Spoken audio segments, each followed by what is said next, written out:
Welcome to edu जोश में आप सभी लोगों का स्वागत है दोस्तों। आज 4 अक्टूबर है और 4 अक्टूबर के सभी इंपॉर्टेंट करंट अफेयर्स के क्वेश्चन इस वीडियो में डिस्कस किए जाएंगे। इस वीडियो में आपको स्टैटिक जीके के क्वेश्चंस भी कवर कराए जाते हैं और एक्स्ट्रा फैक्ट्स भी बताए जाते हैं जो करंट अफेयर्स से रिलेटेड होता है। तो आपके एग्जाम के पॉइंट ऑफ व्यू से जितने भी क्वेश्चन बन सकते हैं आज 4 अक्टूबर के सभी क्वेश्चन को उसमें शामिल किया गया है। वीडियो को लास्ट तक देखिएगा और वीडियो पसंद आती है तो उसे लाइक एंड शेयर जरूर कीजिएगा। चैनल से अगर आप अब तक नहीं जुड़े हैं तो चैनल को सब्सक्राइब जरूर करें और बेल आइकन को प्रेस करके इसको एक्टिवेट कर लें ताकि हर वीडियो का नोटिफिकेशन आपको मिलता रहे। सबसे पहले शुरू करेंगे हमारे डेली मोटिवेशनल कोट से। हासिल होगी मंजिल भी तू तैयारी करके तो देख, आग लगेगी फिर सीने में तू चिंगारी बन के तो देख। तो आप सबको चिंगारी बनना और चिंगारी बनाना हमारा काम है। अगर आप इस वीडियो का पीडीएफ फाइल लेना चाहते हैं तो पीडीएफ फाइल हमारे एंड्रॉयड एप्लीकेशन एडूजोस पर मिलेगा जो कि गूगल प्ले स्टोर पर अवेलेबल है। इसका डायरेक्ट लिंक नीचे डिस्क्रिप्शन में हमने दे दिया है। इसे 1 लाख से भी ज़्यादा लोगों ने इंस्टॉल किया हुआ है। तो चलिए वीडियो को शुरू करते हैं। कल के चिंगारी प्रश्न के उत्तर से शुरू करेंगे। कल जो हमने सवाल पूछा था, साबरमती आश्रम की स्थापना गांधी जी ने कहाँ की थी? इस क्वेश्चन का राइट आंसर हो जाएगा अहमदाबाद, गुजरात में। ठीक है, अहमदाबाद गुजरात में गांधी जी ने साबरमती आश्रम की स्थापना की थी। तो इसको याद रखिएगा, बहुत ही इंपॉर्टेंट सवाल है ये। स्टैटिक जीके में ये सवाल कई बार एग्जाम में पूछा गया है। अब आज के करंट अफेयर्स देख लेते हैं। आज के जो करंट अफेयर्स के क्वेश्चन है वो है, वर्ष 2021 का विश्व पर्यावरण दिवस कब मनाया गया? इसको हम लोग वर्ल्ड हैबिटेट डे भी कहते हैं। तो वर्ल्ड हैबिटेट डे अगर आपसे पूछा जाएगा तो आप याद रखिएगा विश्व पर्यावरण दिवस। और ये कब मनाया जाता है? 4 अक्टूबर को मनाया जाता है। तो ऑप्शन सी यहाँ पर करेक्ट आंसर हो जाएगा। यहाँ पर आपको याद रखना है कि साल 2021 का विश्व पर्यावरण दिवस यानी वर्ल्ड हैबिटेट डे जो है वो 4 अक्टूबर को मनाया गया है। और 2021 के लिए इसकी थीम याद रखेगा, accelerating urban action for a carbon free world. ये इसकी थीम है। वर्ष 1985 में संयुक्त राष्ट्र ने प्रत्येक वर्ष अक्टूबर माह से पहले सोमवार को विश्व पर्यावरण दिवस के रूप में मनाने की घोषणा की थी। पहली बार वर्ष 1986 में विश्व पर्यावरण दिवस मनाया गया था।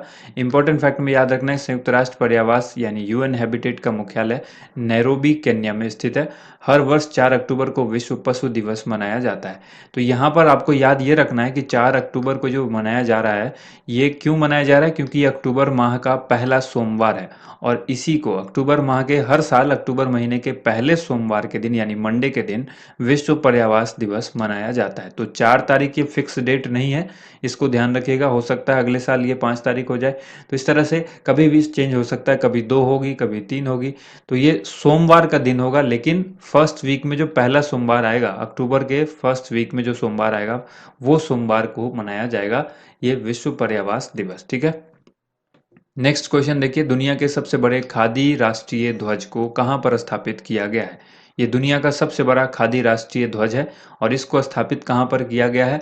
लेह में किया गया है। तो ऑप्शन ए यहां पर करेक्ट आंसर है, लेह। ठीक है, हाल ही में महात्मा गांधी जी की 152वीं जयंती 2 अक्टूबर को मनाई गई और उस अवसर पर विश्व का सबसे बड़ा खादी राष्ट्रीय ध्वज जो है वो लेह में लगाया गया। इस खादी राष्ट्रीय ध्वज को लद्दाख केंद्र शासित प्रदेश की राजधानी लेह में स्थापित किया गया है, जिसकी लंबाई 225 फीट है और चौड़ाई 150 फीट है। इसका वजन की बात करें तो 1000 किलोग्राम इसका वजन है। ध्वज का उद्घाटन लद्दाख के उपराज्यपाल आर के माथुर ने किया और इस तिरंगे को खादी और ग्रामोद्योग आयोग यानी केवीआईसी के द्वारा बनाया गया है। इंपॉर्टेंट फैक्ट में याद रखिएगा, 22 जुलाई 1947 को संविधान सभा के द्वारा झंडे को भारतीय राष्ट्रीय ध्वज के तौर पर अपनाया गया था। ठीक है, नेक्स्ट क्वेश्चन यहाँ पर देख लेते हैं, किस राज्य ने के सफेद प्याज को भौगोलिक संकेतक यानी जीआई टैग का दर्जा दिया गया है? ये सफेद प्याज जो है वो कहाँ की है जिसको भौगोलिक संकेतक यानी जीआई टैग प्राप्त हुआ? आंसर हो जाएगा महाराष्ट्र। ऑप्शन नंबर बी इस क्वेश्चन का राइट आंसर है।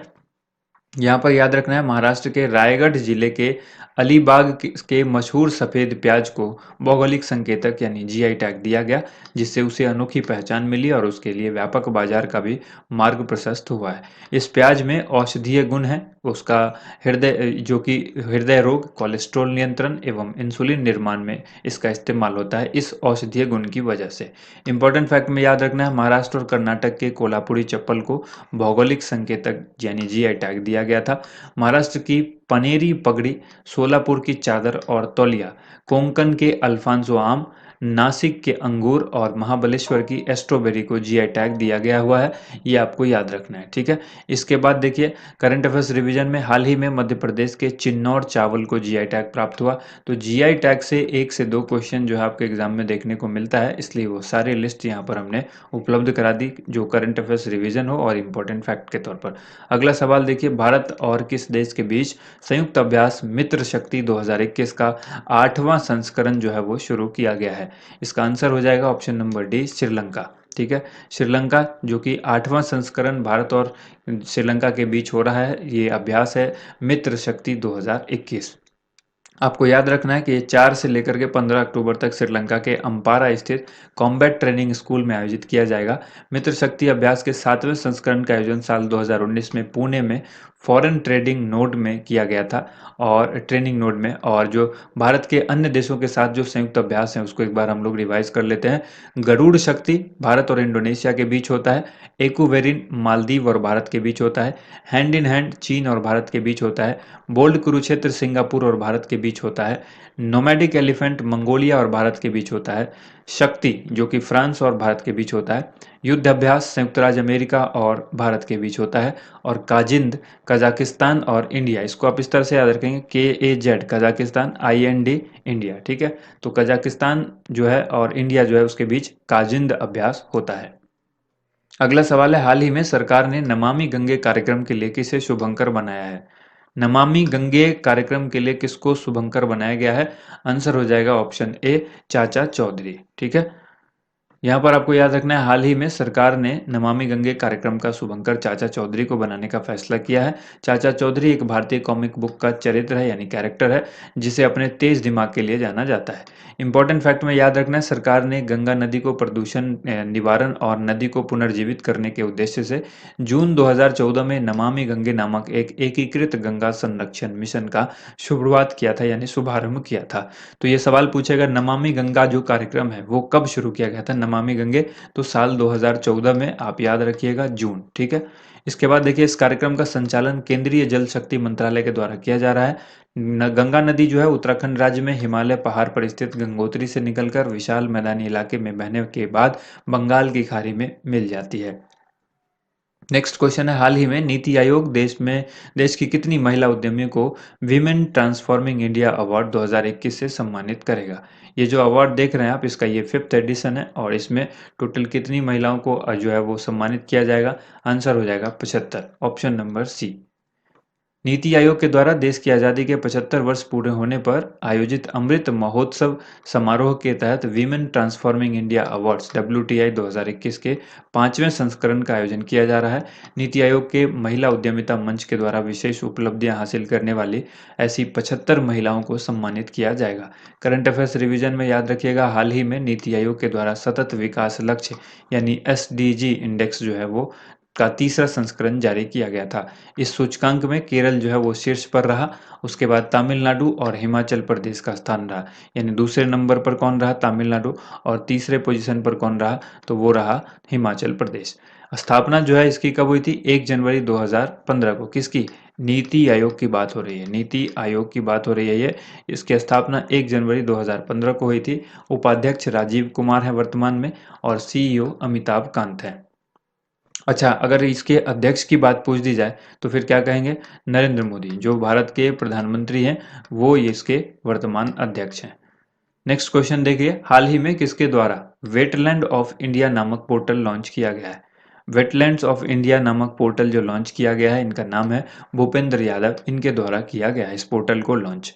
यहाँ पर आपको याद रखना है, हाल ही में देश के आर्द्र भूमि पर्यावरण और वन और जलवायु परिवर्तन मंत्री श्री भूपेंद्र यादव के द्वारा wetlands of India portal launch किया गया है। इस पोर्टल पर आर्द्र भूमि से संबंधित सभी सूचनाओं के लिए ये एक एकल बिंदु है, यानी ये जो पोर्टल है आर्द्र भूमि से संबंधित सभी सूचनाओं के लिए एक एकल बिंदु है, यानी एक ही स्थान है। और इंपॉर्टेंट फैक्ट में याद रखिएगा, हर साल 2 फरवरी को विश्व आर्द्र भूमि दिवस मनाया जाता है। वर्तमान में भारत में रामसर स्थलों की संख्या 46 हो गई है। भारत में सबसे ज़्यादा रामसर साइट्स जो है वो उत्तर प्रदेश राज्य में स्थित है, जिसकी संख्या 8 है। अगर आपसे पूछे यूपी में कितने रामसर स्थल हैं, तो आंसर हो जाएगा 8। करंट अफेयर्स रिवीजन में याद रखिएगा, हाल ही में भारत की 4 आर्द्र भूमि यानी वेटलैंड्स को रामसर स्थल के रूप में मान्यता मिली है। और ये कौन-कौन है? भिंड आवास वन्य जीव अभयारण्य, सुल्तानपुर राष्ट्रीय पार्क हरियाणा, थोल झील वन्य जीव अभयारण्य और वाधवाना आर्द्र भूमि जो कि गुजरात में है। अगला सवाल देखिए, G20 संसदीय अध्यक्षों का 7वां शिखर सम्मेलन में भारत का प्रतिनिधित्व कौन करेंगे? G20 की संसदीय अध्यक्षों के 7वें शिखर सम्मेलन की जो जो मीटिंग है या जो उसका प्रतिनिधित्व करेंगे उस मीटिंग का, वो कौन है? आंसर हो जाएगा ऑप्शन नंबर डी, ए और बी। ओम बिरला और हरिवंश नारायण सिंह दोनों मिलकर इस मीटिंग का जो है वो प्रतिनिधित्व करेंगे। ये G20 संसदीय अध्यक्षों का 7वां शिखर सम्मेलन 7 और 8 अक्टूबर को इटली की राजधानी रोम में होगा। इस सम्मेलन में लोकसभा अध्यक्ष ओम बिरला और राज्यसभा के उपसभापति हरिवंश नारायण, ये जो है दोनों मिलकर संसद के दोनों सदनों के महासचिव समेत 8 भारत का 8 सदस्यीय प्रतिनिधि मंडल में भाग लेंगे। करंट अफेयर्स रिवीजन में याद रखिएगा, वर्तमान में उत्पल कुमार सिंह को लोकसभा का महासचिव बनाया गया है। हाल ही में पी.के. रामाचार्युलु को राज्यसभा में नया महासचिव नियुक्त किया गया है और साल 2023 में G20 शिखर सम्मेलन की मेजबानी भारत के द्वारा की जाएगी। केंद्रीय वाणिज्य और उद्योग, उपभोक्ता मामले के खाद्य और सार्वजनिक वितरण और वस्त्र मंत्री जो पीयूष गोयल जी हैं, इनको G20 के लिए भारत का शेरपा नियुक्त किया गया है। अगला सवाल है, हाल ही में घनश्याम नायक का निधन हो गया, वह एक प्रसिद्ध क्या थे?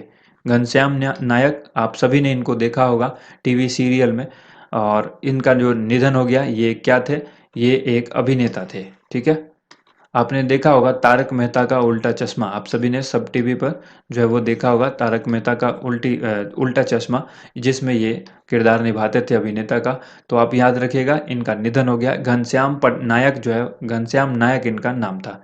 ठीक है, सीरियल तारक मेहता का उल्टा चश्मा में नजर आने वाले नट्टू काका अब नहीं रहे। नट्टू काका का किरदार निभाने वाले एक्टर घनश्याम नायक का निधन हो गया है। वे काफी लंबे वक्त से बीमार चल रहे थे।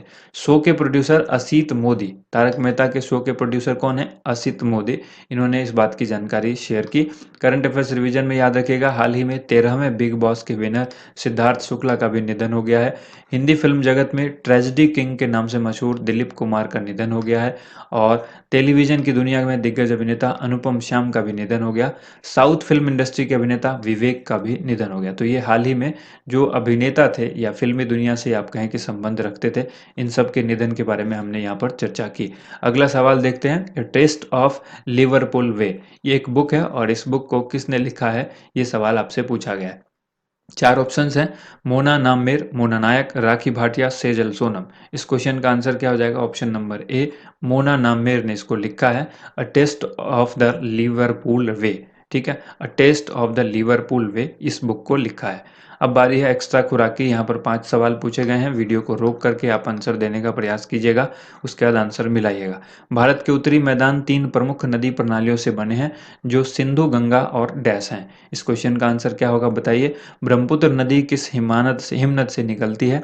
अरुणाचल प्रदेश में प्रवेश करने पर ब्रह्मपुत्र नदी को किस नाम से संबोधित किया जाता है? मानस नदी किस नदी की उपनदी है? और गंगा और ब्रह्मपुत्र की संयुक्त जलधारा किस नाम से जानी जाती है?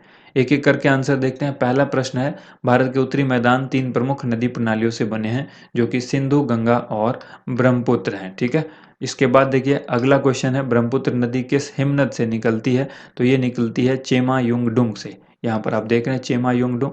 अरुणाचल प्रदेश में प्रवेश करने के बाद ब्रह्मपुत्र नदी को हम लोग किस नाम से जानते हैं? दिहांग नाम से जानते हैं, दिहांग के नाम से जानेंगे।